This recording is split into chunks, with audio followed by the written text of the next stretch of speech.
Kalau ditanya apa jualan utama dari HP ini, sudah pasti kameranya. Punya setup 3 kamera di bagian belakangnya. Kamera utama 50 megapiksel dengan sensor Sony IMX882, lalu lensa ultrawide 8 megapiksel dan lensa telefoto 50 megapiksel. Untuk kamera depannya 50 megapiksel ultrawide. Ada kata ultrawide artinya memang focal length kamera depan HP ini lebih besar dari kebanyakan kamera depan di HP lain, yaitu 18 mm. Jarang banget atau bahkan nggak ada kamera depan di sebuah HP yang punya focal length selebar ini. Dan menurut saya harusnya kamera depan tuh kayak gini gitu. Jadi lebih fleksibel buat foto selfie sendirian atau buat selfie landscape. Kualitas fotonya sendiri menurut saya cukup bagus. Exposure-nya juga balance. Dynamic range-nya juga lumayan luas. Langit mendungnya agak blown out. Shadow-nya masih kelihatan tetap detail. Warnanya punchy tapi masih natural, saturasinya pas, nggak kelihatan terlalu gonjreng. Foto-foto dengan warna yang rumit dan detail yang banyak tetap bisa ditangkap dengan baik, kayak daun atau tekstur kain. Range zoom-nya itu lumayan jauh, mulai dari 1 sampai 3,5 kali secara optikal. Dan di atas itu switch jadi zoom hybrid. Processing-nya bikin foto kelihatan lumayan tajam, walau di zoom sampai 10 kali. Dalam kondisi low light masih reliable ya, OIS-nya bantu stabilin shoot handheld. Noise reduction AI juga lumayan bagus, pakai night mode jadi kelihatan lebih bagus fotonya. Lebih minim noise-nya, walaupun shutter speed-nya jadi lebih lama. Terus, untuk kualitas foto dari lensa telenya, ini yang bikin HP ini berasa cakep sob.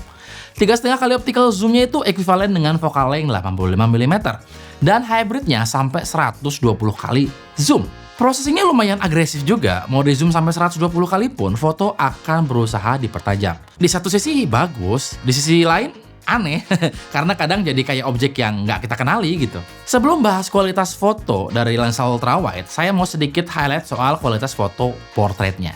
Dalam kondisi daylight atau terang, portrait mode di HP ini menurut saya cakep ya, tajam, edge detection-nya juga akurat banget. Tentunya ada bantuan AI di sini. Pakai deep learning buat misahin subjek dari background. Di kondisi low light, foto portraitnya tetap kelihatan oke, walaupun kerasa banget campur tangan AI-nya, terutama buat ngilangin noise-nya. Di ColorOS 16 ini, banyak banget fitur portrait berbasis AI.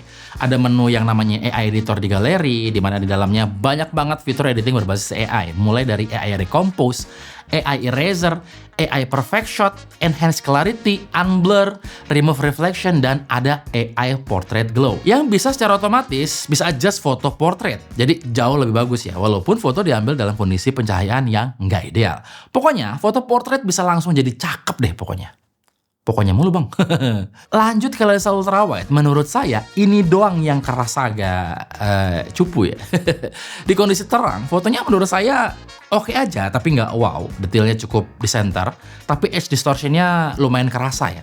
Ada barrel effect yang bikin garis lurus tuh jadi kelihatan kayak bengkok gitu di bagian pinggir. Gitu. Warnanya konsisten sama kamera utamanya, dynamic range-nya lumayan, tapi susah berharap banyak soal detail. Dan di kondisi low light, ini kekurangan yang paling kelihatan. Noise-nya banyak, detailnya blur, dynamic range juga nggak oke menurut saya.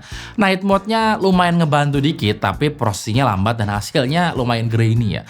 Flash-nya nggak terlalu efektif buat ultrawide. Dibandingkan lensa utama atau lensa telenya, lensa ultrawide di HP ini kerasa biasa aja. Buat kebutuhan casual, menurut saya sih udah lebih dari cukup sih. Dan terakhir ke kamera depannya. Kameranya beresolusi 50 megapiksel dengan focal length 18 mm atau lebarnya sampai 100 derajat. Selain enak buat foto selfie, enak juga buat group shot ya. Performa kamera depannya mirip kayak kamera utamanya, dan percaya atau enggak, saya berani jamin ini salah satu HP mid-range dengan kamera depan terbaik. Alasan utamanya satu, dia punya lensa ultrawide. Alasannya dua, dia juga punya autofocus. Tiga, dia juga punya 50 megapiksel.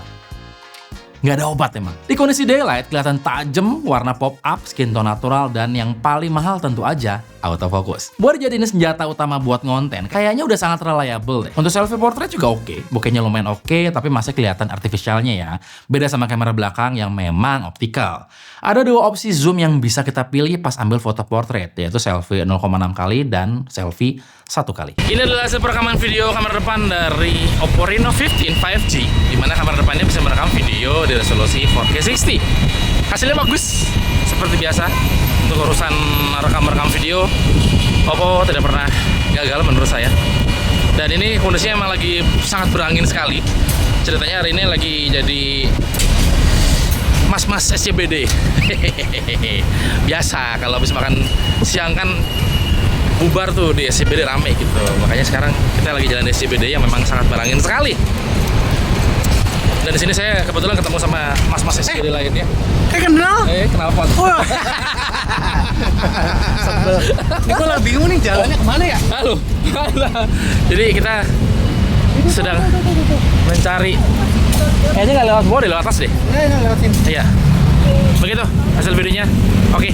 Bagus tuh. Oh iya, di HP ini ada yang namanya AI Motion Photo Pop Out. Ini adalah fitur kamera yang ngerekam video pendek waktu motret terus pakai AI buat nyiptain efek visual unik secara instan. Keunggulan utamanya adalah kemampuannya membuat subjek seolah keluar dari bingkai foto atau pop out dan ngubah gerakan menjadi video slow motion yang sangat smooth. Fitur ini ngasih experience yang lebih interaktif dan canggih dibandingkan live foto biasa. Memungkinkan kita berkreasi tanpa perlu aplikasi editing tambahan. Intinya buat kamera, HP ini memuaskan. Dan untungnya nggak cuma kamera aja yang bagus di HP ini. Karena bagian lain juga saya ngerasa, menurut keyakinan saya, cakep. Mulai dari sisi visual dulu deh. Oppo Reno 15 5G ini punya bodi yang tipis, tebalnya cuma 7,8 mm dan bobotnya 197 gram. Ukurannya lumayan kecil, enak dipegang dan dipakai lama-lama. Kagak capek karena kegedean gitu. Framenya udah pakai material aluminium aerospace grade ya. Back covernya kaca dengan teknologi Hollow Fusion yang bikin efek 3D visual dari nano curve structure. Ada dua warna yang bisa kita pilih, Twilight Blue dan Aurora White. Yang saya punya kayaknya Aurora White deh. Jadi bagian belakangnya tuh kayak langit malam berbentuk es gitu loh. Sekilas desain belakangnya tuh mirip iPhone ya, tapi satu dari tiga kameranya tuh ukurannya lebih kecil gitu. Untuk durability, HP ini juga oke. Punya sertifikasi IP68 dan IP69, artinya tahan terhadap debu, semprotan air bertekanan tinggi, dan bisa direndam sampai 1,5 meter selama 30 menit. Tombol volume dan power ada di sisi kanan, fingerprint ada di display juga cepat dan akurat. Overall desainnya kerasa premium menurut saya. Walaupun ini HP mid-range ya. Sayangnya nggak ada tombol AI khusus kayak di Find X series gitu. Buat desain, nggak komplain lah dari saya. Layarnya berukuran 6,59 inch berpanel AMOLED dengan resolusi 1256 x 2760 pixel. Refresh rate-nya 120 Hz dan sudah support HDR10+. Screen to body ratio-nya ada di 89,4%. Bezel yang lumayan tipis, beratnya juga mentok di 1200 nits. HP harga segini, tapi beratnya segini, saya merasa ini agak kurang terang sih. Di dalam ruangan sih masih enak, tapi kalau udah dibawa keluar, di bawah terik matahari, agak sedikit sulit dilihat menurut saya. Layar sendiri dilindungi sama Corning Gorilla Glass 7i, anti gores dan udah support splash atau glove touch ya. Bisa disentuh dalam kondisi basah ataupun sambil pakai sarung tangan. HP ini pakai SoC Qualcomm Snapdragon 7 Gen 4 dengan RAM 8GB yang bisa dinaikin sampai 16GB pakai virtual RAM. Mungkin kalian akan kaget kenapa HP harga segini cuma pakai RAM 8GB. Jawabannya, ya memang harga RAM dunia sedang melambung guys. Jadi semuanya naik. Nggak cuma Oppo aja loh. Ingat, semua brand. Storage-nya berukuran 256GB berjenis UFS 3.1. Kecepatan baca tulisnya lumayan. Ada di 593 MB per second di kecepatan tulis dan 530 MB per second di kecepatan baca. Hasil benchmark juga lumayan memuaskan. Skor Antutu sekitar 800 ribuan. Geekbench single core-nya ada di 1281 dan multicore-nya ada di 4200. Untuk angka lumayan oke sih menurut saya.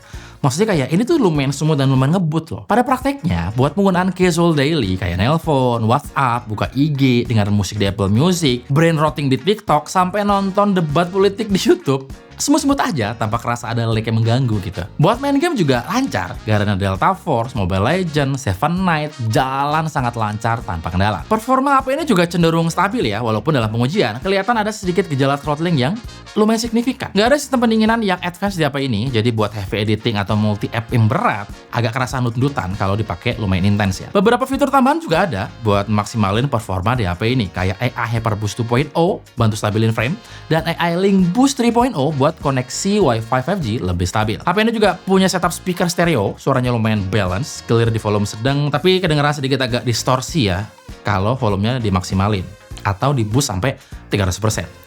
Buat multimedia, oke lah menurut saya. Tapi kalau dipakai di tempat yang berisik, speakernya kayak nggak bisa berbuat banyak gitu. Ada juga fitur O+ Connect buat sharing seamless sama device Oppo atau bahkan iPhone atau Mac. Terus ada NFC, Bluetooth 5.4, dan lain-lain.